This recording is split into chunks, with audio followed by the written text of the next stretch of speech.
Hi viewers, welcome to Majestic Christian Television Network. My name is Apostle Helen Udokino, and I invite you to join this broadcast because I think you have something to learn in it. So today we will be discussing we will be having a sort of evaluation, by the way, regarding the impact of the FGM campaign, which has been ongoing for some years now, with the stakeholders and some key persons. So this show is dedicated to evaluating the impact of FGM campaign since it began till now, from the cities to the rural areas, and from the developed to the undeveloped countries in the world. So we would like to acknowledge or appreciate FSAN, the Federation of Somalian Association in the Netherlands. They are our main sponsors for this broadcast and our key campaign partners. So maybe you are out there and then you are wondering about the topic FGM, what it is all about. FGM stands for female genital mutilation. It comprises of all procedures involving partial or total removal of the female external genitalia or other injury to the female genital organs for non-medical reasons. This is definition of FGM by the World Health Organization. So recently there have been a renewed focus by the international donor community, especially the United Kingdom, on this subject matter. Strongly, they are suggesting that the problem is still much alive. There have been the successes and failures in the global effort. So you can imagine, even in UK, this thing is still being practiced as if they are in the third world country. So today, our panelists, who are also our stakeholders, are going to throw a little bit light on this. So we're gonna have from the male perspective and also from the youth perspective of some of the problems that they know regarding to FGM, and also how far the campaign has gone in their areas in the areas that they know. So we encourage you to join us and also to watch us live now on Facebook, or you can as well send some of your comments through our WhatsApp. You know, our number is 0684 606 550 or 0626046432, or you watch us through the Facebook or through YouTube online. So thank you for listening, and please zoom project yourself, at least, or sit well so that you can relax to digest this information, because it's going to help you, it's going to help your daughters, it's going to help as well maybe your mother. So don't just look down on it. So it's something very, very necessary, and every woman out there, please glue your eyes on the television and feel free to give us a call. Our guest today, I start from the youth among us. Our guest today is Miss Hamdi Arif. She is a youth from FSAN, and she is from Somalia and also from Netherlands. Welcome, honey, to Majesty TV. Thank you. Yes, are you excited? Of course. Do you have a lot to tell to other youths like you regarding this topic? If I was another youth, then I would just listen and pay attention. So you are telling them to listen and pay attention. Yeah. So they have a lot to learn. Yes. Okay, thank you, Andy. And we also have a man who have been very outspoken all the time. We have asked him to come and share the little he knows about FGM, and he has always been supportive. So please help me welcome Mr. Mohamed Abdi. Mr. Mohamed, welcome, please. Yes, I'm welcome. Yes, thank you. So you have been a powerful activist, and I'm sure you've been affecting so many people that come your way. Yeah, yes, sir. With the message of FGM, yeah, and the campaign. All right, thank you. So we hope you're going to open your mouth and tell us how far some of how far you've reached in some of the campaign. So that is it for now, and then we are starting this discussion by our audience or our panelists telling us a little bit, tell our audience a little bit of your involvement in the eradication of FGM. How far have you been involved to put an end or put a stoppage to FGM? You know, how far have you been involved in your network or in your community? So that's the first question.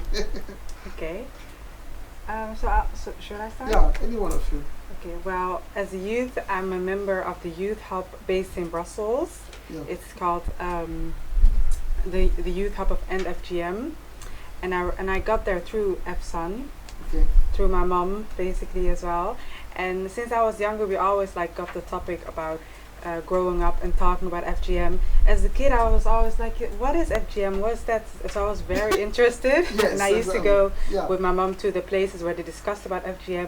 And it was actually a really eye-opener because I was there imagining, kids during my age, like experiencing that. Yeah. And that's like made me really wondering, like me as a youth should make a change. So that's when I like started developing my interest in FGM Yes. and stuff. So yeah, we as a youth hub, the youth hub is a group based in Brussels, and it's 10 girls from different countries in Europe. So from the UK, the Portugal, Belgium, and France, and we come twice a year together and discuss about our different type of ideas, what we want to change with ending FGM, raising awareness, women empowerment, etc. So that's what we're busy next to our student life. Wow. Yeah. Really? Yes. And those youths also, they probably explain their what they know about FGM. Yeah. Some of them have they had their genital being mutilated? Yeah. Some of them are victims themselves. So it's like it's nice to come all together and think about different ideas and brainstorm to make it talkable and raise awareness between the youth, because we are the next generation, so we need to speak up. So we're being trained by big trainers and stuff, like how we need to produce ourselves if we're coming in a kind of situation. Yeah. Yeah. Do other youths find it very easy to come out to talk about this? No. Or do they struggle? Tell us a little bit, please. They do struggle because when you're younger, not many people take you serious, and it's also like a taboo. Like if you're with your friends, you're not gonna talk about FGM. Everybody's like, "Oh, why are you talking about that stuff?" I mean, like if you're getting older and realize actually what the issue is, then you will like be open-minded to it. Well, that's me basically, not everyone. Yeah. I mean, like if you're getting like the right trainings and stuff, Yeah. then I think it will make a change to everyone. Okay, probably the reason why the youths don't talk about it so much, is it that they don't know what sex is all about, or? Yeah, that's one reason. And Of second, course. they feel ashamed as well to talk about that topic. Why do they feel ashamed? Because some of them never heard of it, and they're like, why should I talk about a female, her gender parts? Yeah, okay. You know, so yeah. I think that's like the issue. And maybe also from a household, maybe their families don't want to talk about it. So Yeah. that's the main Yeah, issue. it's still private for them. It is. Okay, but then at what point do they think they have become victims? At what point? At what point do they think they have become victims? Because I believe you can only be a victim when you are beaten and you are being harassed and molested, and then you can say I'm a victim. But if it is something that parents agreed and they took this child to that place and they witnessed this thing being done, how then do we call it a victim? That's a good question, because you're actually a victim if it's practiced. But I think like if you see it being practiced, like it has maybe like 60% the same effect like as the person itself. So Yeah. I don't know about that. Because the question just came in my mind that Yeah. why do we say a victim? Because the parents were there witnessing the whole thing. You know, the mother of that girl witnessed it, or the aunts, they all witnessed it. So you Yeah. can only be a victim when, I mean, you were being harassed and then you were being forced. So the word we are using, is it really correct? Like victims of FGM? I think like no one wants to be like, everyone basically. If it's practice FGM, you are a victim in some kind of way. Yeah. Okay. I don't think you want to do like, What do you want to say? Because I can add on to that. And you see the female, that is the and the FGM, or the circumcision. Yeah. That is done to a female, and that female is a victim, because we cannot say that she's not a victim, because she's suffering because of the FGM effect, because she's suffering mentally, she's suffering physically, and so how can we not call a victim? Okay. Because that lady that is undergone a female genital mutilation. Yes. Because we say it's FGM. Yeah. The M is mutilation. Exactly. That means that the private part of that woman has been mutilated. Yeah. And once something is mutilated, you know that is being damaged. Yeah. It's been damaged. Yeah. It's terrible. And that is something which goes with that lady forever. So, and to stay forever. And that pain that she's suffering, like the menstruation when she's having periods, and when she's giving birth, and that's also affecting also mentally. So it's a victim. How can we not call a victim? She's a victim. Yeah, we have seen case of some ladies who, after they listened to the broadcast of this female mutilation, that they called and they decided to come to the studio by themselves, because they came from another part of Africa, as a matter of fact from Nigeria. They told us they would want to have interview with us because what we are calling mutilation, they don't think it's mutilation. And then they also said to us that they, from their own dorm, from their own village, are not being circumcised, and it's troubling them. It's troubling them. So the lady said, and now I came to a country where I don't know what to do, because when she left Nigeria and she came here, she thinks she was coming to Saudi, and at the same time she can have opportunity to do circumcision, because she thinks the thing is troubling her. You see, that's another side of the that's another side of the whole coin, and we were shocked. We said, "What are you talking about? You can't do it." So everywhere the doctors say no, they can't do it. So, but she said it's making her shy. She has reached age of having friendship with a man, that sometimes the men are embarrassed, so that sometimes she goes to during the summer, she wants to wear bikini to do some swimming with, but she can't wear because her own is too much. So and she was screaming, she was shouting on the studio, telling us that it's a shame. It's a shame for her that she needs a help, and nobody must tell her to live her life this way. That she can't wear her bikini. Do you see that? So here we are calling it a mutilation. Another person is out there waiting to be mutilated, and she can't find the way out. Do you see? So I think we have to categorize it. Those whose their own are cut off totally to the point that it becomes a pain and they cannot do it. It becomes very painful. They cannot do anything with it, because there are levels of circumcision, isn't it? From what we all know here. Is it not? And there are some people, they pull out everything out. And there are some people, they leave some. In some part of Igbo, they will say, we are not cutting it off. What we do is we only just trim it. We just slice it out. That's what they say. And then the parents agree. But I remember my mother would say, whether it's to slice out or what, she is not interested in it. So, how do you carry the campaign to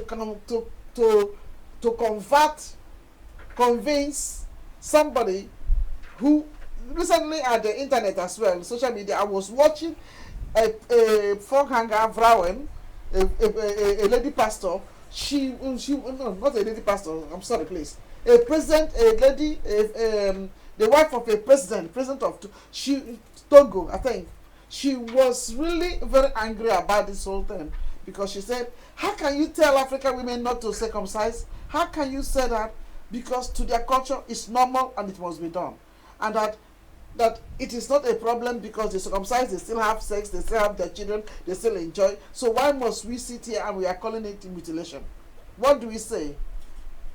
I think that's like an issue between Africa itself because they don't know better. I understand where they're coming from because they're like, oh, why are you trying to ruin our tradition? We came with it and stuff. But they actually gotta know that it's wrong and that it's not good in any kind of way.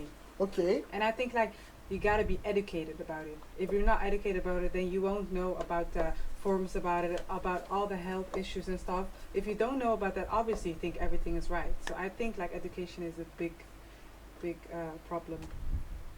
Or Big problem solving. I buy that one as Yeah. well. It's true. We need to be educated about it. But I think they also need to be open to know the levels, the different levels of this circumcision. Yeah. On that, the one that you pull out everything from the woman and then you stitch it is dangerous. Say something, please. In my country, and they use that kind of the worst form of genital mutilation. Really? That they remove everything, Yes. and then they stitch it, and they leave a small opening for the urine or menstruation. Yeah. So that is the worst, and you know that the woman that is circumcised in that way, she is the only one who can feel the pain, and she knows. You know, sometimes, and I think 20 years ago, a long time ago, I was when I was in my country, and there was a young girl, and every time that that young girl she will have her period, Yes. she will have a lot of pain. She cannot sleep. You know, and really she was in a terrible situation, and we must take her to the doctor and this, and the doctor tell us this is because of this circumcision, because you know the blood must flow. Yes. So the blood is not getting out. Wow. That is and she's having a lot of, and the doctor also advised her she must be opened a little bit, so that the blood must come out. Yeah. You know, and when that blood that is supposed to come out stays there, yes, you know that it can damage also the uterus, everything. if infections, and that it can lead also to infertility. Okay. All those things, and you know who is feeling that is the and that girl, her mother was an old nurse. She used to, and so you know that the mother, she knew that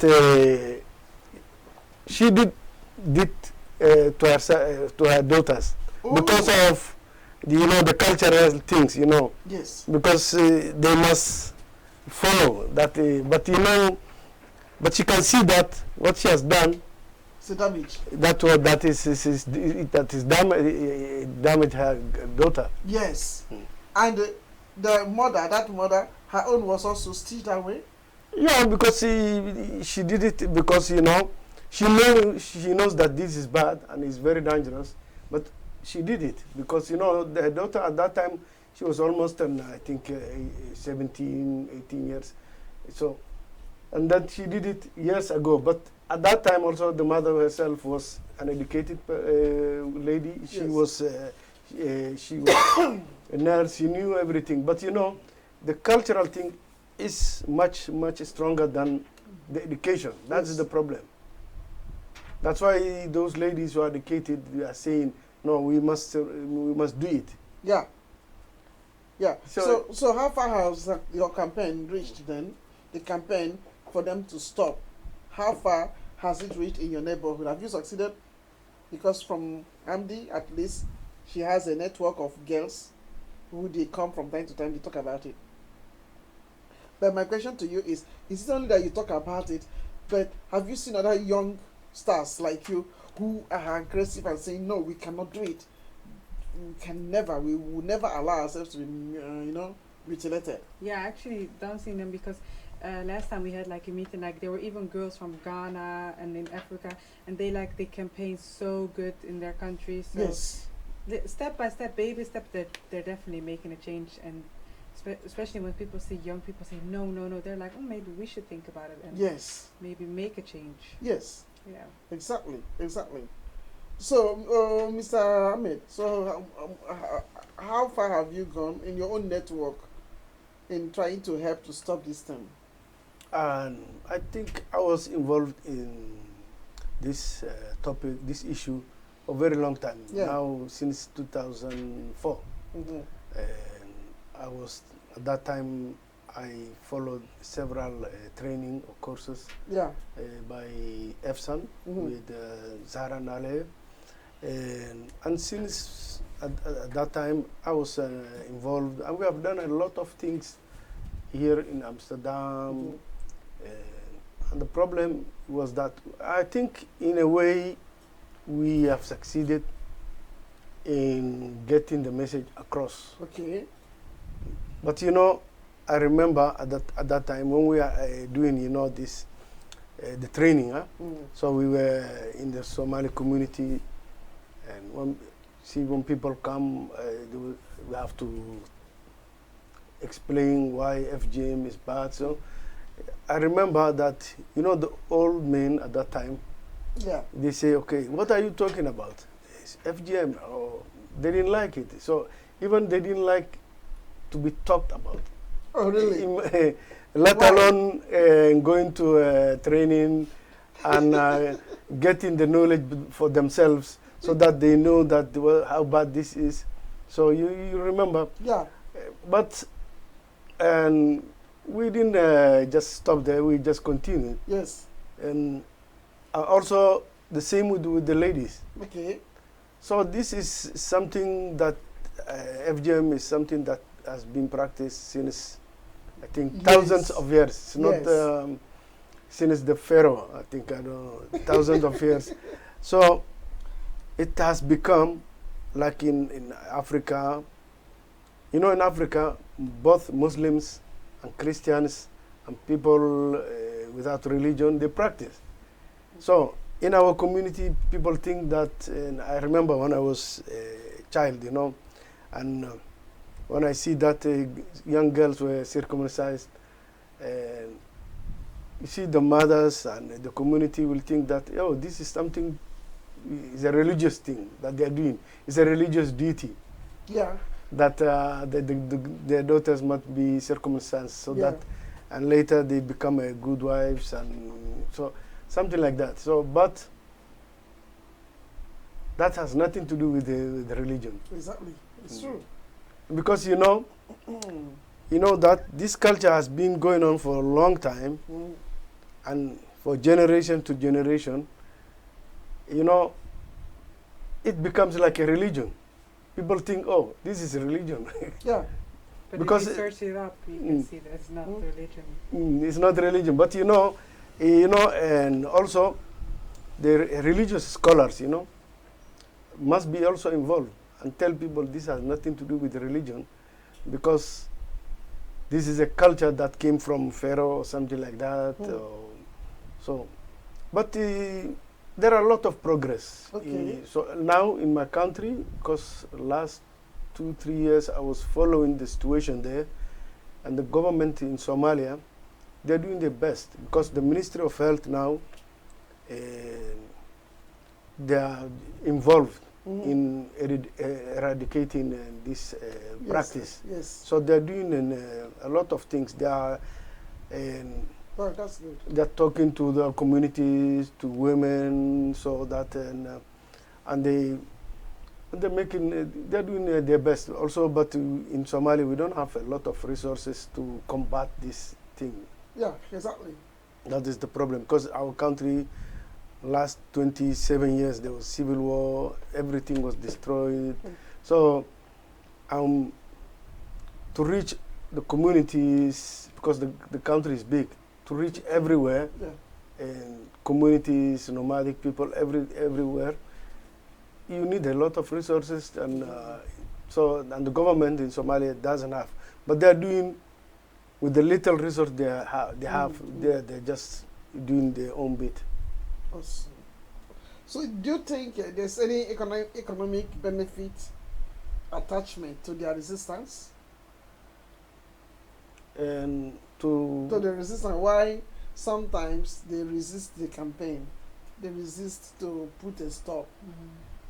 Is it that there's a economic benefit that the country is getting from circumcision, or individuals are getting?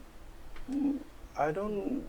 When they circumcise the women, do they pay some money, or is animal free? Yeah, the woman who does this and circumcision in the villages, huh? Okay. That's what because those women, they're doing this to get an income. It's their job.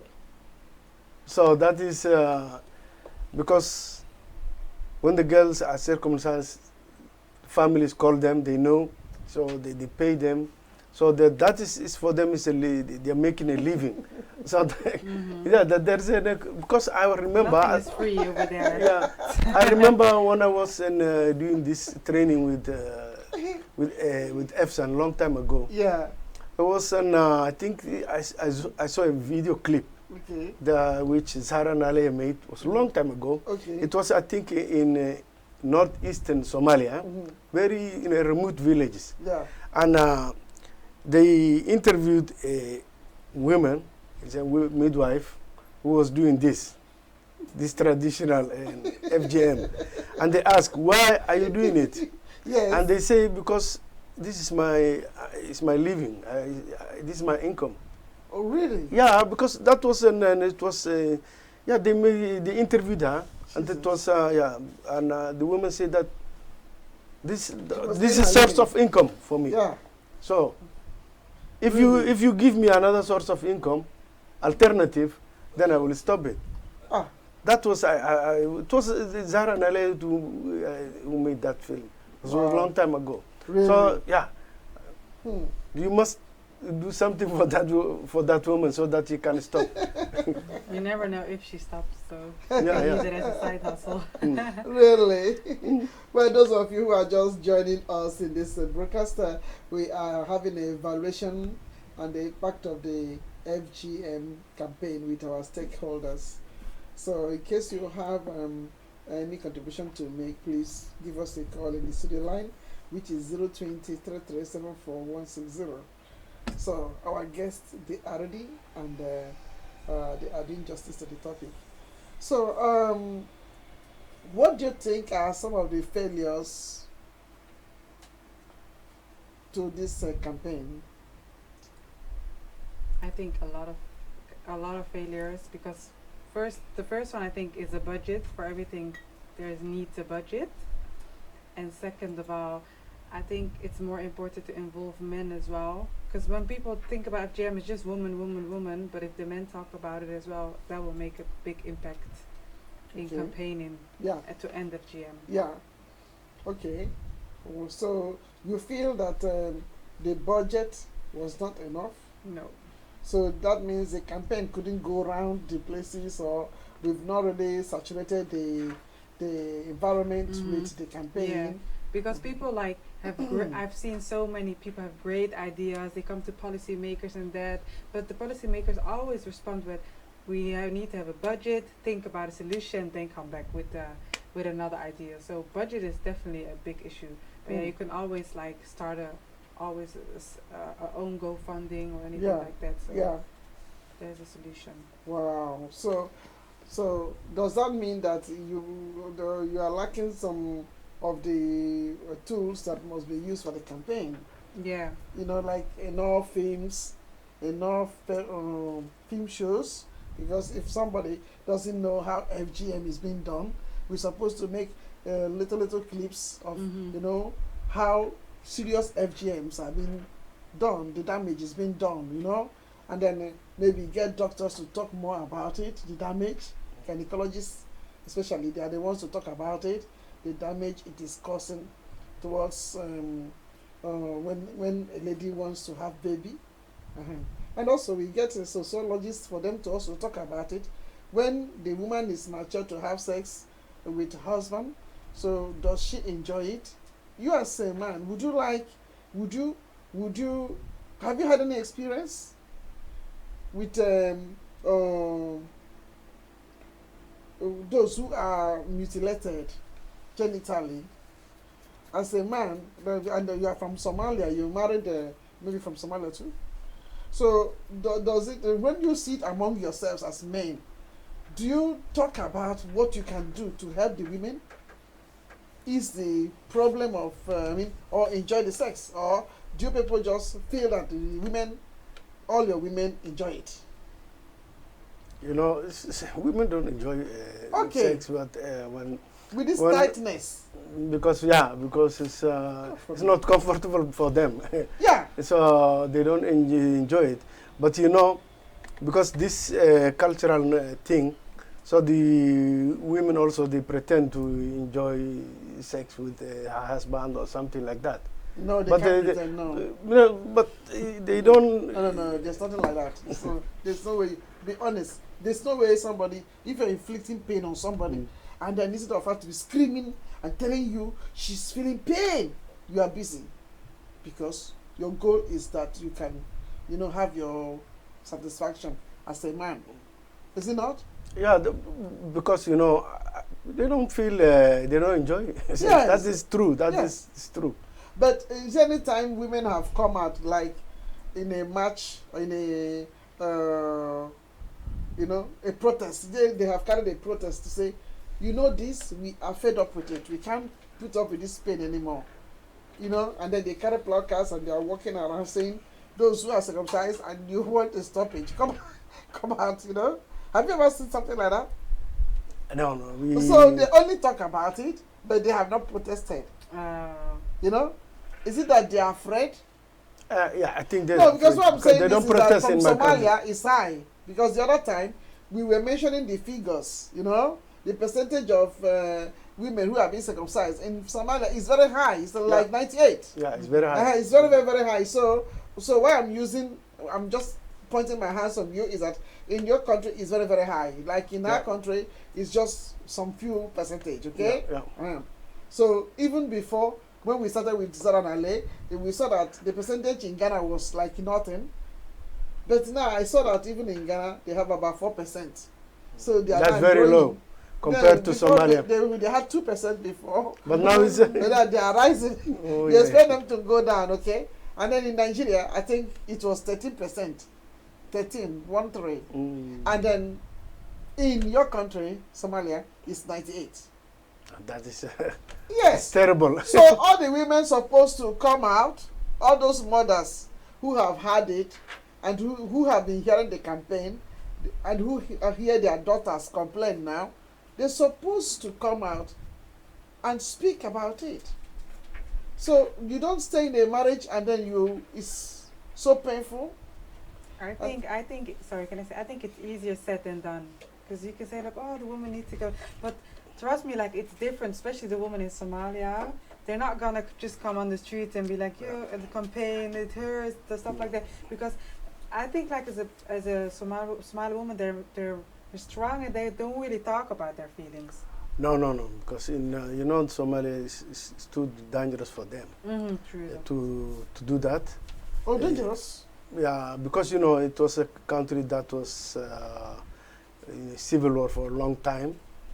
So a woman cannot go on the street and protest and talk about this FGM. Yeah. Then some men will think, oh, what are these women talking about sex or something like that.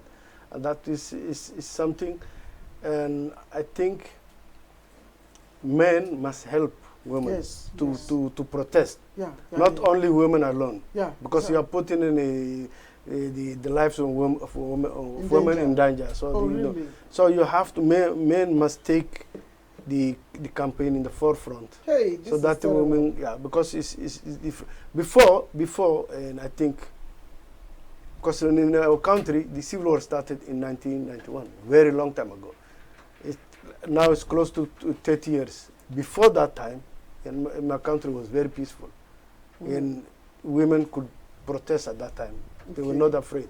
But after the civil war, it's very dangerous. So, and that's why women must get help also from the government. Yeah, yeah, yeah. They must get from men and people with authorities, people, clan elders in the communities. So, so in Somalia, you must involve everybody. The young So the- men who are getting married now, who are of the age of Hamdi, the Yeah, youngsters, yeah. the men, the boys. So are they not hearing some of these things or some of this campaign? Are they not listening to the pain that their mothers have gone through? Because I don't think it is a secret thing, you know? You know, and in Somalia, now also everywhere in Africa, you know, the population of young people is, I think, is 75%. Yeah, Is less than 30 years. So we can say that the majority is young Yeah. in my country. okay. So that this FGM issue also must involve also young people. Yeah, So that because they are the majority, you Yeah. cannot ignore them. yeah. So that they must be involved, and so they must be educated. Young The people young in boys Somalia, must be educated, Yeah, yeah. and the young girls must be yeah, they educated must be, about edu- this. yeah, they must be Yes. educated. Yeah, So that they must take the forefront of this campaign, young people.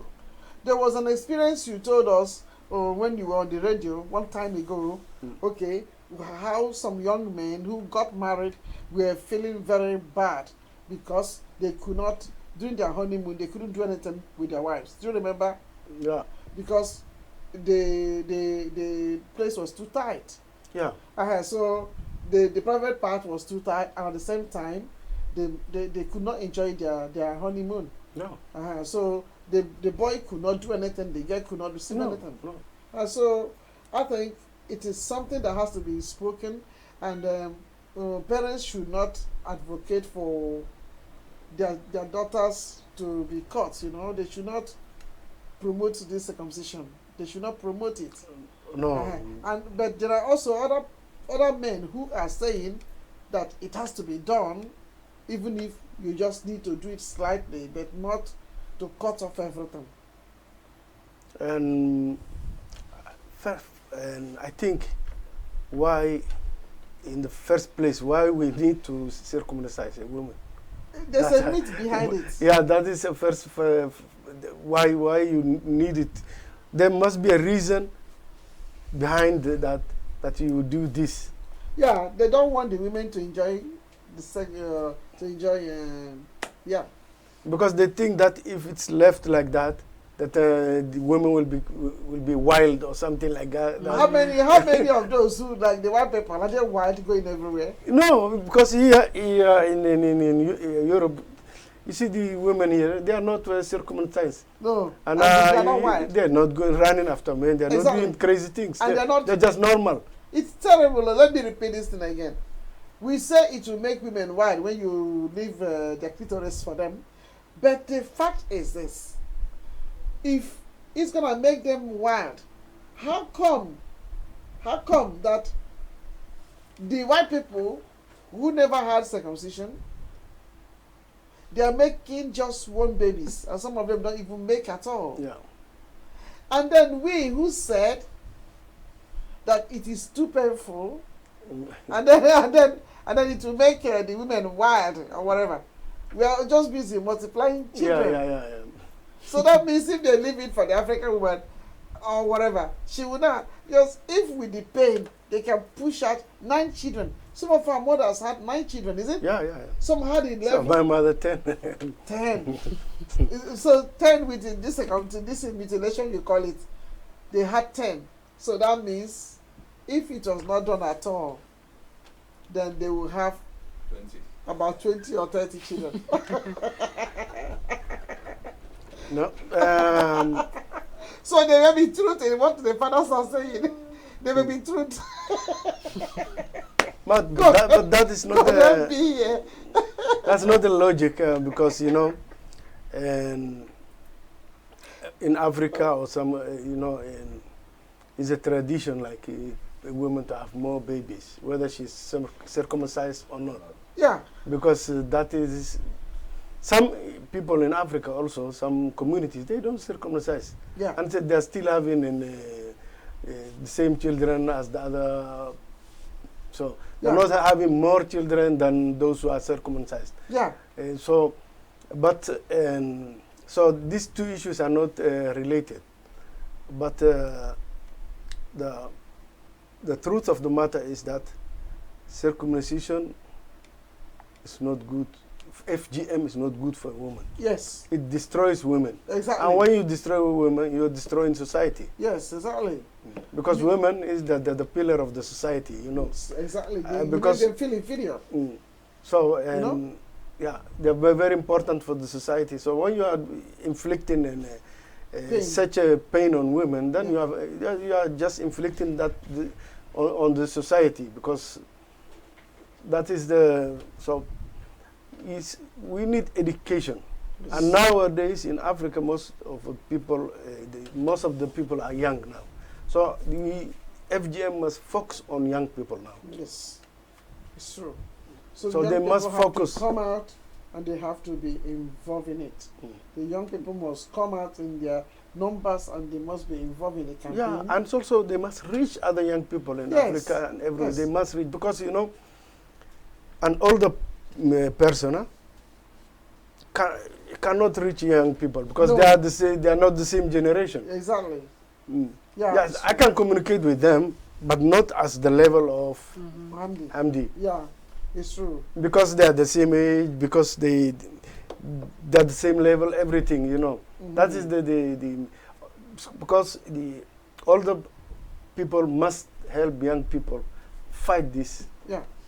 We must give them the tools to fight, and that is the most important thing. Yeah. It's very, very, very true. Because if we don't get the young people involved in it, then we are just like beating about the bush. Yeah. You know, the circle will remain, the circle will continue. But I think, to me, the fathers, the old fathers must begin to teach their sons before they go into relationship. Those fathers who have had experience must not feel shy to talk about it, because I know men always like to hide things, but they must be bold to talk about it. Okay, you know, when I got married to your mom, this is what happened, I didn't enjoy this in this manner. Do you understand? They can, maybe this is the reason why many of them who are from these circumcised countries, they marry many wives. It could be the reason. The men marry many wives. Yeah, Yeah, because if it is that this woman is circumcised to this level and it's making sexual intercourse too difficult, then the man quickly go and get another woman. That cannot be the reason. Some, you know, and some men, they don't care whether, even if the woman is not feeling any pain, and you see some men, they just married to a young woman, nothing's wrong with her sexually, but still they go and marry another woman. That's not, I cannot say that. Some people, when you ask, why are you doing that? Then he said that he wants more children. So if I can have more, maybe 5 with this woman, and five, then that's what the mentality is. Wow. It's not about that the woman is having pain, so that I will look for another. No. That has nothing to do with Yes. It's the men who want more women to. What do you then think can be done to change this current campaign and make it more effective? Because every area I'm touching is like, okay, I think But like what we discussed about education. Education is first, yes, education, yes. and second is involve men, like where you said the old fathers.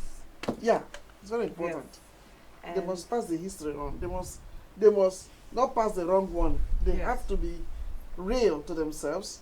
Let their son say, son, sit down. Now you are of age. I want to tell you what is involved in marriage, and I want to tell you what is involved in sexual life. Okay, then they can talk about it. Yeah, yeah. With the old men, they must also teach their sons and we must also empower. This is something that everybody must be involved. Okay. So old men, young men, yeah, old women, FGM young. is not a woman's Yeah, issue. yeah. Mm-mm. Everybody must have a stake in that issue, and at the government level, we must give like young people, the new generation, they must get. They must be empowered. They must get good positions in the government, where they can have an impact on this situation, and we must also educate. Education is like people in rural areas. Yes. We must also go and teach them that, because if you in the cities, if you compare the cities to the villages, remote villages, Mhm. people in the remote villages, they are much strong on this issue than those in the cities, Oh, really? because they are traditional, Yeah. So we must also involve also these people so that they stop it. Yeah.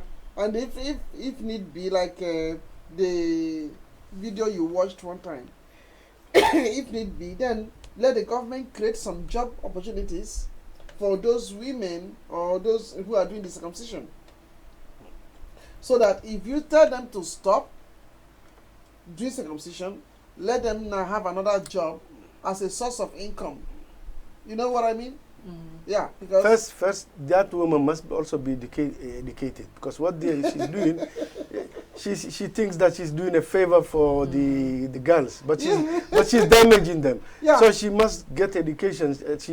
She must know that what she's doing is wrong. Yeah. So she Yeah. first must be educated, and when she knows that what she's doing is bad, then when she decides to stop, and she must get an alternative job, so that, and also that woman must involve in educating other people, Yes. other women in the community, because she knows better than everybody. Yeah. Another thing also can be if the woman that cut, if she gets educated, maybe then she will actually feel bad and not do it again if she knows all the health problems and stuff. So usually, Ooh. the woman that cuts, Okay. yes. So if she gets educated, she might even have a look, self-reflection at herself, and maybe it's like, this is actually not good, and will stop practicing. So you can use her Mm-hmm. to educate also the community, because Yes. because everybody knows this woman. So if she comes and tells her, oh, what I was doing was bad, Yeah. and she tells the reason why she stopped, Yeah. I think it's also so that can be a job for her, educating people. So Yeah. instead of cutting girls and vaginas or something like Yeah. that, now that woman must be given this job to educate people so that they can stop. Exactly. But the difficulty in that is that she may have been caught as well, but she didn't find any problem in that, because even though she was caught, she is still having a relationship or a marriage. She still had all the children. So she has nothing. She will tell you she was caught and she was able to still do all of these things. So for her, it's not a problem. Having it being cut off is not a problem. But so the only ones who can really do the campaign very well and then use their life as an example are those who went through the harsh, system whereby because of that they developed some health problems, and then they saw that their life became very like in shambles. You know, they could not have, they go into depression because of the way they are feeling inside, and they are not proud to be a woman. These people can come out of their zones of comfort to use their experience to educate 1,001 other women who are out there. That's what I think. Yeah, you need everybody here. That you need those women who are the victims, who feel the pain. You need the women who cutting. You need everybody to do their bit so that they can contribute to the ending of this practice. Yeah. So you need everybody that you can use it. So is that a sort of recommendation which we are giving to the government, or it's a sort of recommendation we would like to give to World Health Organization? And regarding to the stoppage of FGM, what you are saying is supposed to be like a recommendation? Yes, a recommendation. Not only that, but you need, and also like people who famous people, like people who singers, poets, you know, people who have voice. Yeah, who have a voice in the community. Also, they must get involved. So, if you have a famous singer or maybe a poet or some very important man that he can reach thousands of people. So when he talk, they will listen. But you don't see those people talking about these things. To them, it is not something they can talk about because maybe it's a taboo. And because it's a taboo, they can't talk about it, or they feel if they talk about it, it will make them look meaner, probably. Meaner, though? Yeah. They feel inferior talking about it. But if we don't talk about it, he's going to talk about it. True. So we need to, every woman listening to this broadcast, you have to come out, and every young woman, you have to come out. Also, every young man. I mean, your life is also at stake, because if your potential fiancé is not able to enjoy sexual relationship with you, then why are you getting married? Do you understand? So if they know the implication of this, they have to come out and then fight against this nonsense. For me, I think it's high time some of the things we call traditions that are not helping us, we put a stoppage to them. You know, it's high time we put a stoppage. But what about the little fraction of the women who want to be circumcised? What do we say to them then? Because, you know, we say to them also, and we say the same to everybody, so they must stop it, because... No, somebody is saying to you that she cannot... No, but that's a different kind of it's a procedure, surgical procedure. It's not necessarily this kind of circumcision they're doing, to women generally that we're talking about. So that's in a different category, I think. Okay. I think they're not the same. So what do we say to them?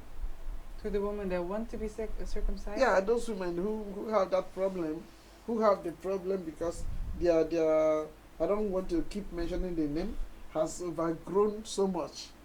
I think you should actually start thinking about your children as well, and their generation, because if you're gonna keep on practicing FGM, when is it ever gonna stop? And you can say like, oh, I want to be circumcised, but at the end of the day, maybe you won't be the person that will get hurt, but the other person will be. Yeah. So I think you should keep a little bit, think about other people as well. Oh, okay. That's my advice. Wow. Okay. That women also, they must be also educated, because they need also education about FGM, because they can say, this must continue. For them, it's easy. But the woman who's suffering, what about the one who's suffering? Yeah, exactly. Because when I'm not suffering, I don't feel the pain of that person who's suffering. I don't feel it. You don't feel it. It's true. So I can say, yeah, it must continue. Yeah. It's very, very, very true. Will she allow her daughter to be circumcised in a very bad way so that she can feel pain every night and day, so that she, then when that happened to her daughter, and she will feel the pain that, and then she will say, oh, it must be stopped. Yeah, it's true. Because there is ignorance here. Yeah, it's true.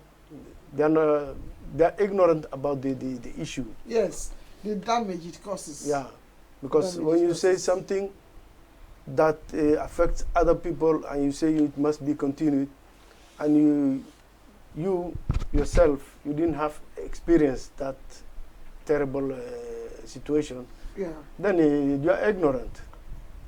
I think doctors also must help in this campaign. Yeah, very important. Doctors, when they notice that mothers have put to bed and it's a baby girl, I think doctors can begin immediately to say, make sure this girl is not circumcised. Yeah. You know, make sure no matter what your religion is telling you, make sure this girl, or they can put a sanction. They can put a sanction also, like in Netherlands here, they put a sanction if a child, they find out a child is circumcised, I think the mother and the father will go to. Yes, yeah, in Europe now, I think they go to jail. You go to jail, yes. They go to jail for a couple of years. Yeah. So in Africa, in Africa they can also put sanction like that. Even if we supported a circumcision back in somewhere in Africa and the government here finds out, you can also go to jail. Yeah, exactly. So in Africa they should also put such a sanction. You know, that is what will make people to become serious. Yeah, it's very important, but it's how you enforce the law in Africa. You know, in my country, we have a weak government because of this civil war. Yeah, and the government doesn't control everywhere. So where the government controls, if they stop there, it's in a small area. Yeah. But other areas, people just practice the thing. And I also think like the government in Somalia, like they focus on the major problems. They're like, oh, we have so many things on our head, we're going to focus on that. This is just a little issue, like they shove it behind the door. Yeah.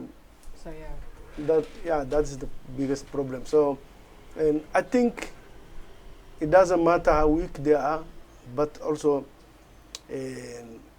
you always combat with the little means you have, with the little resource you have, you can combat with. So they must also educate people. They must give like the media once a week so that they can discuss this topic and warn people the dangers of this FGM or something like that. Yeah. Because that also you can do it. So if you cannot reach the communities, or maybe in some areas you don't control, but you control the media. So that is also exactly. I think, and even in those rural areas in Africa, people have their telephones, and people can also almost everybody's in WhatsApp and WhatsApp and in Facebook and all of that sort. You know, so you make also little clips of the impact of FGM in the life of a young woman. You just make that clip and put them, then people would listen, and then they can make decisions for themselves. I think we still have a long way to go towards bringing a stoppage to FGM. So I think it would be nice that those who are making the policy makers have to remember that, and they don't need to want to hinder all that they have already done. I mean, they've been trying, but they can do more. They can do more, because maybe give FGM some few more years to penetrate the atmosphere. You know, give the campaign some few more years. That's what I mean. Give the campaign some few more years. You know, because if you just stop it now, when maybe they've reached about 60%, we still need 40%. Yeah, true. One thing with campaign is that immediately you stop, people also stop. So we have to keep hammering it until everybody is aware. So when you touch a little boy and say, hey, don't marry a girl with who has cut, the boy will understand. And then you touch a little girl, you say, don't allow them to cut you. Markai, there are some people who are circumcised when they are small. Mm-hmm. So they have nothing to say. They were circumcised when they are babies. Yeah, in my country they start in Nigeria, it's when you are a baby. When the girls, I think the age of 4 or 5. No. They start that age. Even the boys maybe sometimes younger also. So that young of 4 or 5, she doesn't have a say on what she's done to her. So that is because at that age the family or the parents decide. So they don't have nobody ask them. Yeah, exactly. That is the problem. Yeah, like from the Igbo side, it's when you are a baby, like about 8 days old. Or like, very, very young. Or some few weeks old. Then the baby is still tender. Then they come for it. But for a long time now, in the Igbo side, as I heard, they don't do circumcisions anymore. Only some few parts are still. I think because in the remote village they still practice. I think, but in big cities, in big villages, people they don't, because the campaign also reach. Because I watch Somali news and television, or because they have now many channels, TV channels. Only the government has only one, but there are other independent channels. Yeah, it's true. But not a single one that talk about the FGM. Oh, really? Yeah, you don't hear, because, and when you don't pay attention, and media doesn't pay attention, so people watch it. These televisions, they watch it. They follow the news, they follow the politics, everything. But if you have every week a program of FGM, and you continue it, yes, it will sink in the society. People will at least they will hear and they will want to pay attention to even it. Those who first don't want to hear about it, if you continue it, they will change their mind. Sure. Wow. So well, what before we round up, just 1 minute, 1 second to each one of you, what do you say to our audience who have watched us? Because this topic has been very interesting. So what do we, before we sign up, what do we say to our viewers who have watched us regarding to the campaign? I hope that we erased you guys, that you guys are more excited about ending FGM and campaign with us, because we also can do it alone. We as a youth, we can do it. We can do it alone, and as older generations. So we definitely need you guys. And and if you need any more information, you can always search online for topic of end FGM. Awesome. And we think Zara Nale, she has really done a lot in this whole thing. I mean, the Federation of Somalian Association in Ireland, FSAM, they've really contributed a lot in bringing this awareness. Yeah. Because if not through your mom, I wouldn't have known the impact of this whole thing, Also, she has really impacted so many people with this message, and I think every one of us, we are hammering it as well, so that because sometimes people practice something without knowing the reason why they are practicing. Yeah, that's true. Yeah, but when you sit under Zranale, and she tells you how far she has gone with this, and she shows you the videos why this thing has to stop, then there's no way you will finish watching those things and you still want to be involved in circumcision. So I thank God for people like her, and thank you so much for coming. Your testimony, Mr. Mohamed, has also always encouraged so many people. That broadcast we had with you on the radio, Yeah. We have played it many times because each time we are playing it, people must call in and they want to ask questions. What sort of man is that who can be so open to talk about issues this way, you know? Yeah, so thank you for being a wonderful activist towards this eradication of circumcision among women. Thank you also, Hamdi. At your age, you'll be working very hard, and yeah, you're working very hard, and all that you heard your mom do, you didn't just put it aside. You stepped on her shoes, and you are also working very hard towards this hotel. So God richly bless you people. We also thank our audience who have watched us. We think you can still replay this broadcast when you go to our YouTube, download it, to replay it, send it to those in your network. That's the only way we can carry the campaign on. And what we say to them, can we say bye to our viewers who have listened to us? Bye bye to you all, and we hope to be with you again. Bye.